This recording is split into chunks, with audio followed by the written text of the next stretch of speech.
നമ്മളെ ഇന്ന് scientific management ആണ് ഇന്നത്തെ ടോപ്പിക്. സയന്റിഫിക് മാനേജ്മെന്റ് എന്താണ്, സയന്റിഫിക് മാനേജ്മെന്റ് എറ തുടങ്ങുന്നതിന് മുന്നേ എങ്ങനെയാണ് മാനേജ്മെന്റ് നടന്നുകൊണ്ടിരുന്നത്, അതിന്റെ ഡ്രോബാക്സ് എന്തൊക്കെയായിരുന്നു, എങ്ങനെ സയന്റിഫിക് മാനേജ്മെന്റിലേക്ക് എത്തി, ഈ കാര്യങ്ങളൊക്കെയാണ് പറയാൻ പോകുന്നത് കേട്ടോ. So let us start with the evolution and development of management thought. Okay. So in general, management existed in every corner of the world since the dawn of civilization. The origin of management can be when man started living in groups. അല്ലേ, groups ആയിട്ട് താമസിക്കുന്ന ആ സമയം മുതൽ ഒരു management അവിടെ start ചെയ്തിട്ടുണ്ടാവാം. The strong men organized the masses into groups and they become their leaders. The strong men means according to their intelligence, physical and mental capabilities. അങ്ങനെ management run ചെയ്തുകൊണ്ടിരുന്നിട്ടുണ്ടാവാം. അപ്പോൾ അതിന് കുറേ എവിഡൻസസ് ഒക്കെ ഉണ്ട്. എവിഡൻസ് എന്ന് പറഞ്ഞാൽ ancient ഗ്രീൻസിൽ കുറച്ച് evidence ഉണ്ട്. Organisation of Roman Catholic church and organisation of military forces. These are some examples of structure of organizations.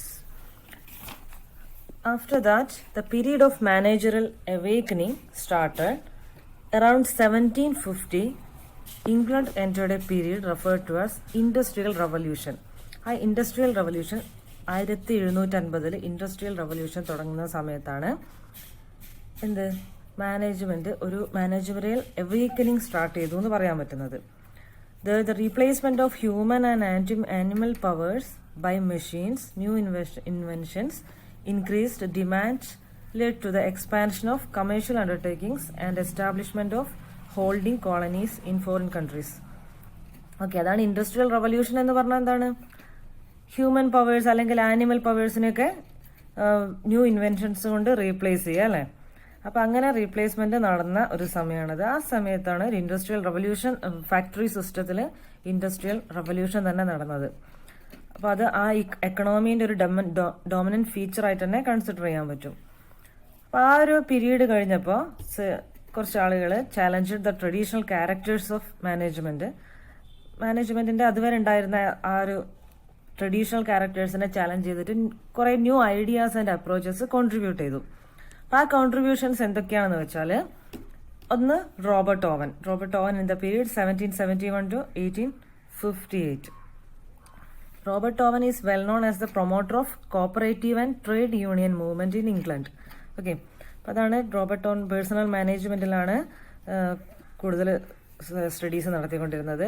വർക്കേഴ്സിന്റെ training, അവർക്ക് rest, provision of treatment, working അവേഴ്സിൽ, അങ്ങനത്തെ കുറെ കാര്യങ്ങളിലൊക്കെയാണ് റോബർട്ട് ഓവന്റെ കോൺട്രിബ്യൂഷൻസ് ഉണ്ടായിരുന്നത്. നെക്സ്റ്റ് ചാൾസ് ബാബേജ്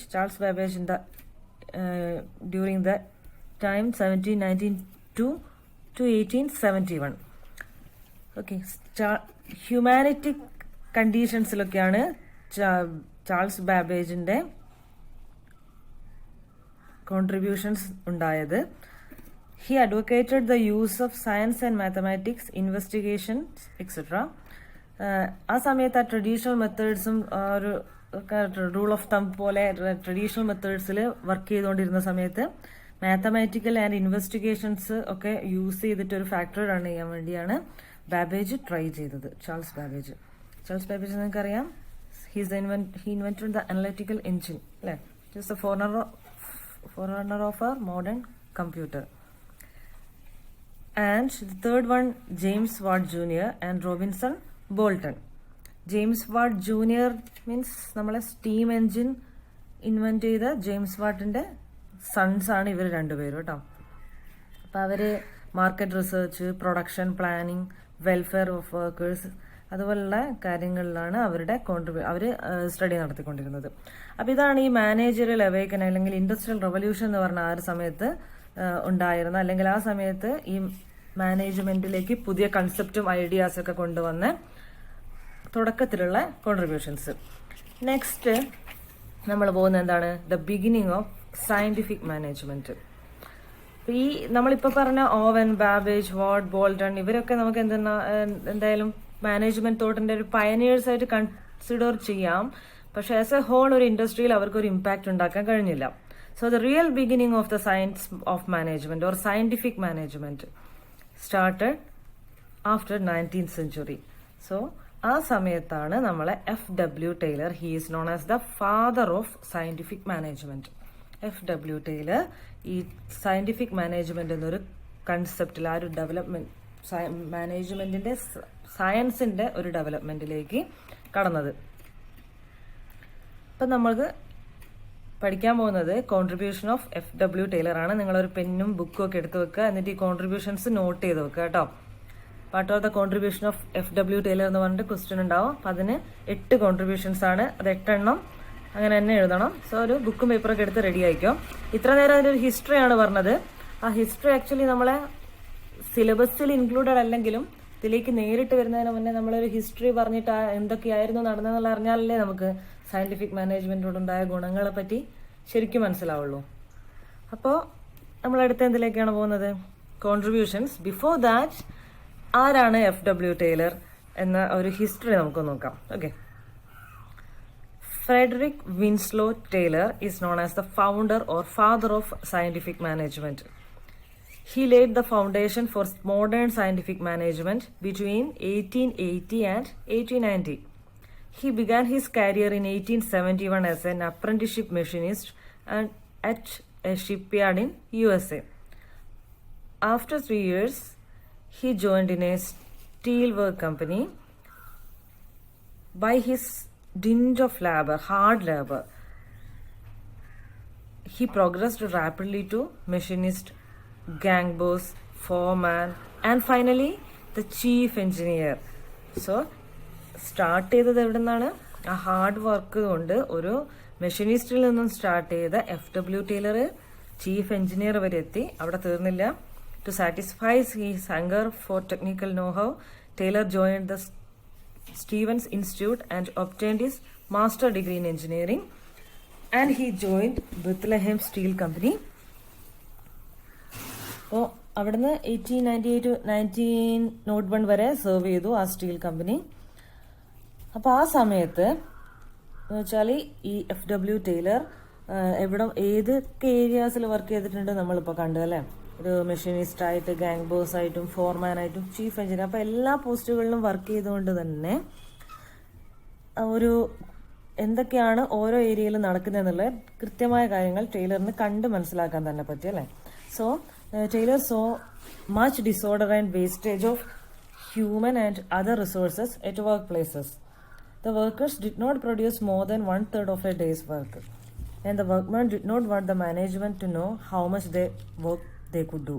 എന്നുവെച്ചാൽ ആ വർക്കേഴ്സിന് ഒരിക്കലും എത്രത്തോളം അവർക്ക് ശരിക്കും ചെയ്യാൻ പറ്റുന്ന അവരുടെ കപ്പാസിറ്റീൻ്റെ 1/3 പോലും അവർ ചെയ്യുന്നുണ്ടായിരുന്നില്ല. അവർക്ക് എത്രത്തോളം വർക്ക് ചെയ്യാൻ പറ്റുമെന്ന് മാനേജ്മെന്റിനെ അറിയിക്കാൻ അവർക്ക് ഇൻട്രസ്റ്റ് ഉണ്ടായിരുന്നില്ല. കാരണം മാനേജ്മെന്റിനെ അറിയിച്ചു കഴിഞ്ഞാൽ they fear that their wages will be cut, because അവർക്ക് അത്രയും വർക്ക് ചെയ്യാൻ പറ്റും, അവർ ചെയ്യുന്നില്ല എന്നുള്ളത് മാനേജ്മെന്റ് മനസ്സിലാക്കി കഴിഞ്ഞാൽ അവർക്ക് വേജസ് കട്ട് ചെയ്യുന്നുള്ള അവർ പേടിച്ചു. Moreover, the management did not have any idea about the capacity of their workers. As further, the management did not want to pay more to the workers because അവർക്ക് എത്രത്തോളം work ചെയ്യാൻ പറ്റും എന്നുള്ള അന്വേഷിക്കാൻ management തയ്യാറായില്ല. കാരണം അത് കൂടുതൽ വർക്ക് ചെയ്ത് കഴിഞ്ഞാൽ അത്രയും അവർക്ക് കൂടുതൽ പേ ചെയ്യേണ്ടി വരില്ലേ എന്ന ടെൻഷനിലായിരുന്നു മാനേജ്മെന്റ് ഉണ്ടായിരുന്നത്. ആ ഒരു സമയത്ത് അങ്ങനെയായിരുന്നു നടന്നു പോയിക്കൊണ്ടിരുന്നത്. അപ്പോൾ ടൈലർ ഇതൊക്കെ മനസ്സിലാക്കി അങ്ങനെ കുറേ സ്റ്റഡീസ് നടത്തി ഒരു ടാസ്ക് മാനേജ്മെന്റിൽ കുറേ ഐഡിയാസ് ഡെവലപ്പ് ചെയ്തു.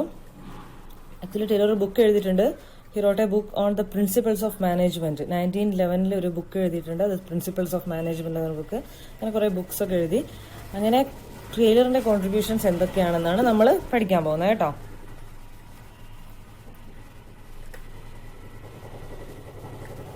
Contributions of FW Taylor were as follows. The first one, ഈ പോയിന്റ്സ് ഒക്കെ നോട്ട് ചെയ്ത് വെക്കുക. ഇവിടെ നിന്ന് അങ്ങോട്ടാണ് നമ്മളെ ആക്ച്വലി സിലബസിൽ ഇൻക്ലൂഡ് ചെയ്ത് വരുന്നത് കേട്ടോ. ഒന്നാമത്തെ contribution, he developed the principle of breaking a task into elements for timing the same. He developed the principle of breaking a task into elements for timing the same എന്ന് വെച്ചാൽ ഒരു വലിയ ജോബിനെ കുറേ parts ആയിട്ട് divide ചെയ്യുക, break ചെയ്യുക, എന്നിട്ട് അതിങ്ങനെ ഓരോ സെക്ഷനിലേക്കും കൊടുത്തു കഴിഞ്ഞാൽ വലിയൊരു വർക്ക് കണ്ടിന്യൂസ് ആയി ചെയ്യുന്നതിന് പകരം സൈമിൾട്ടേനിയസ് ആയി ആ വർക്ക് കംപ്ലീറ്റ് ചെയ്യാൻ പറ്റില്ല. So that is breaking a task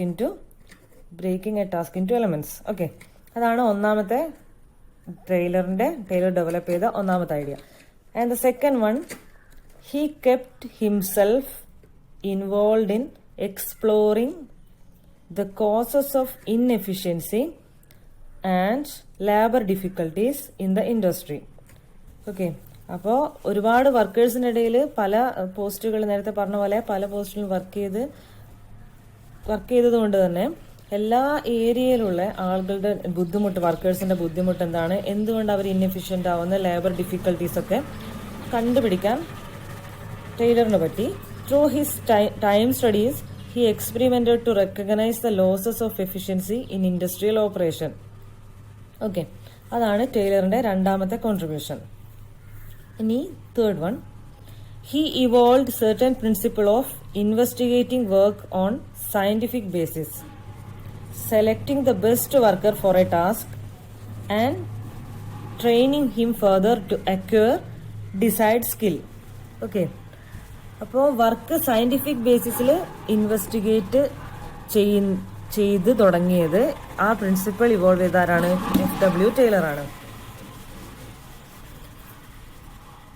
ഇപ്പോൾ ബെസ്റ്റ് വർക്കറിനെ ഓരോ ജോലിയിലും പല പോസ്റ്റിലും ഉണ്ടാവും. അപ്പോൾ ആളുകൾ എവിടെയൊക്കെയാണെന്നുള്ളത് നോക്കാതെ പോസ്റ്റ് ചെയ്യുന്നതിന് പകരം ഓരോ ഏരിയയിലും അവിടുത്തെ ഒരു ബെസ്റ്റ് വർക്കറിനെ സെലക്ട് ചെയ്യുക, എന്നിട്ട് അയാളെ മാക്സിമം ട്രെയിനിങ് കൊടുത്തിട്ട് അതിനാവശ്യമായ ആ ഒരു ഫാക്ടറിയിലേക്ക് ആവശ്യമായ ഡിസൈഡ് സ്കിൽസും കോപ്പറേറ്റീവ് സ്പിരിറ്റും മാനേജ്മെന്റിന്റെ വർക്കേഴ്സിൻ്റെ അടുക്കുള്ള കോപ്പറേറ്റീവ് സ്പിരിറ്റും അങ്ങനെയൊക്കെ ഇവോൾവ് ചെയ്ത് almost equal division of work between workers and management ഇതെല്ലാം നമ്മൾ ഡെവലപ്പ് ചെയ്തെടുത്തിട്ട് ആ വർക്കറിനെ അവിടെ പോസ്റ്റ് ചെയ്യുകയാണെങ്കിൽ എന്ത് കിട്ടും? മാക്സിമം അഡ്വാൻറ്റേജ് കിട്ടും അല്ലേ?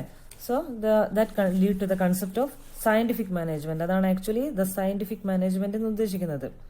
ഒരു വർക്കിനെ സയന്റിഫിക് ബേസിസിൽ ഇൻവെസ്റ്റിഗേറ്റ് ചെയ്യുക, എന്നിട്ട് selecting the best worker for a task and train him further to acquire decide skill, developing cooperative spirit between management and workers, almost equal division of work between workers and management, etc., which led to the concept of scientific management. അപ്പോൾ അതാണ് ടൈലറിന്റെ third contribution. Next fourth one is a fair day's task. എന്ന് വെച്ചാൽ another concept connected with the name of Taylor is a fair day's task. ഒരു ദിവസം ഒരു വർക്കറിന്റെ fatigue, അയാളുടെ ക്ഷീണം, ഒരു ദിവസം അയാൾക്ക് എത്ര പണിയെടുക്കാൻ പറ്റും, ക്ഷീണിക്കാതെ എത്ര പണിയെടുക്കാൻ പറ്റും, അതൊക്കെ ഇല്ലേ, അതെല്ലാം കണ്ടുപിടിച്ചിട്ട് ഒരു ദിവസം ഒരാൾക്ക് മാക്സിമം ചെയ്യാൻ പറ്റുന്ന ഒരു ഫെയർ ഡേ എന്ന് വെച്ചാൽ ഒരു വർക്കറിന് ഒരു നല്ല കണ്ടീഷനിൽ വർക്കറിന് എത്രത്തോളം വർക്ക് ചെയ്യാൻ പറ്റും, അതിൽ കണക്ട് ചെയ്തിട്ട് സ്റ്റഡീസ് നടത്തിയത് ആണ് ടൈലറിന്റെ അടുത്ത contribution. So Taylor undertook the studies on fatigue inquired by the worker and the time necessary to complete a task.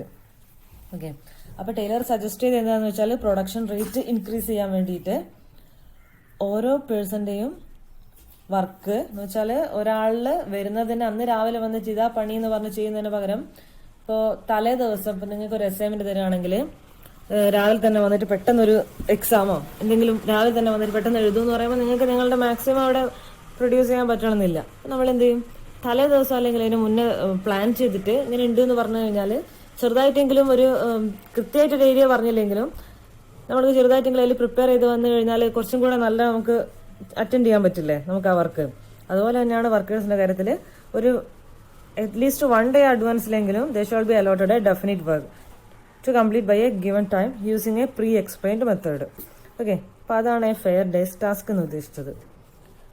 Next, the Taylor developed functional organisation. ഈ ഡിഫറെന്റ് ടൈപ്സ് ഓഫ് ഓർഗനൈസേഷൻസ് നമുക്ക് അടുത്ത സെഷനിൽ പഠിക്കാനുണ്ട്. അപ്പൊ ഡിഫറെന്റ് ടൈപ്സ് ഓഫ് ഓർഗനൈസേഷനിൽ വരുന്ന ഒരു ടൈപ്പാണ് ഈ ഫങ്ഷണൽ ഓർഗനൈസേഷൻ. അത് ഡീറ്റെയിൽഡ് ആയിട്ട് നമ്മൾ ഡിഫറെന്റ് ടൈപ്സ് ഓഫ് ഓർഗനൈസേഷൻ പഠിക്കുമ്പോൾ അവിടെ എക്സ്പ്ലെയിൻ ചെയ്യും. And the next one is Taylor devoted his maximum attention towards time studies and he established work standards. അപ്പൊ ഇത്ര നേരം നമ്മൾ സംസാരിച്ചതിനെ പറ്റി തന്നെയാണ്. അപ്പോൾ അതൊരു സെപ്പറേറ്റ് ആയിട്ട് ഒരു പോയിന്റായി പറയാണ്. Time സ്റ്റഡീസും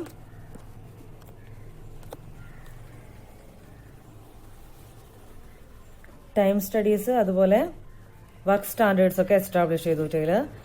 and the seventh point is Taylor introduced and operated various costing systems. അപ്പോൾ വേജസ് ആൻഡ് ഇൻസെന്റീവ്സ് എന്ന് പറഞ്ഞ സെക്ഷനിൽ നമുക്ക് ഡിഫറെന്റ് ടൈപ്സ് ഓഫ് കോസ്റ്റിംഗ് എന്ന് വെച്ചാൽ വർക്കിന് കിട്ടുന്ന വേജ് ഇല്ലേ, ഓരോരുത്തരും കിട്ടുന്ന സാലറി, അപ്പൊ അത് പല ടൈപ്പ്, പണ്ടൊക്കെ കൃത്യമായിട്ട് സാലറി ഒന്നും കിട്ടിയിരുന്നില്ല. അപ്പൊ അത് എങ്ങനെയൊക്കെയാണെന്നുള്ള പല ഇതുപോലെ തന്നെ പല സയന്റിഫിക് ആയ ബേസിസിൽ കുറെ ഐഡിയാസ് കൊണ്ടുവന്നിട്ടാണ് കുറെ കൺസെപ്റ്റുകൾ ഉണ്ടാക്കിയത്, കോസ്റ്റിംഗ് സിസ്റ്റംസ് ഒക്കെ ഡെവലപ്പ് ചെയ്തത്. ആ കൂട്ടത്തിൽ നമ്മളെ FW ടൈലർ ഒരു കോസ്റ്റിംഗ് സിസ്റ്റം ഡെവലപ്പ് ചെയ്തിട്ടുണ്ട്. അപ്പൊ അത് ആണ് നെക്സ്റ്റ് പറയാൻ പോകുന്നത്. അടുത്ത point, Taylor suggested a wage incentive scheme known as Taylor's differential piece rate plan.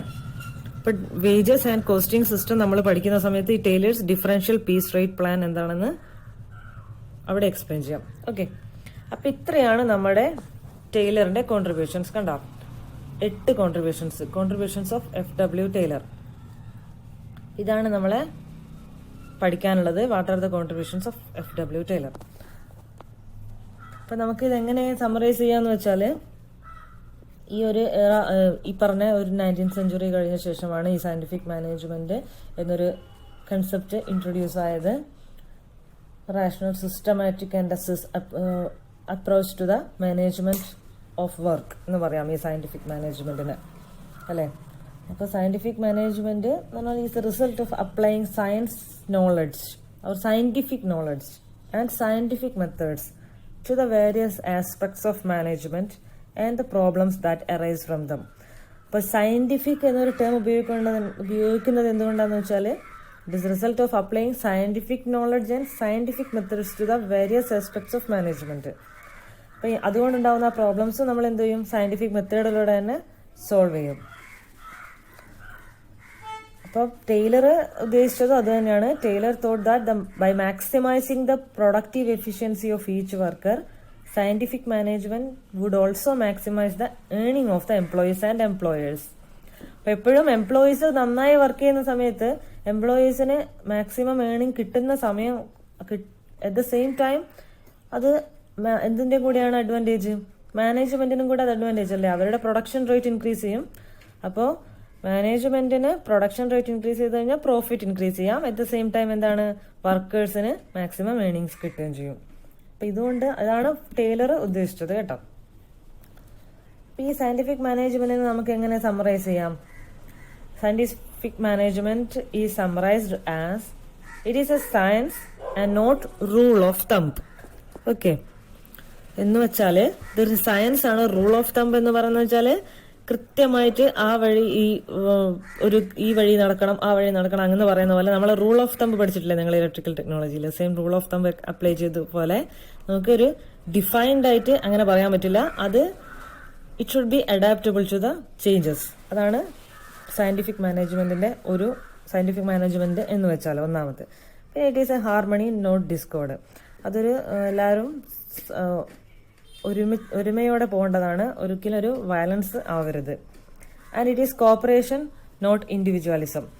Corporation between management and workers and in between workers.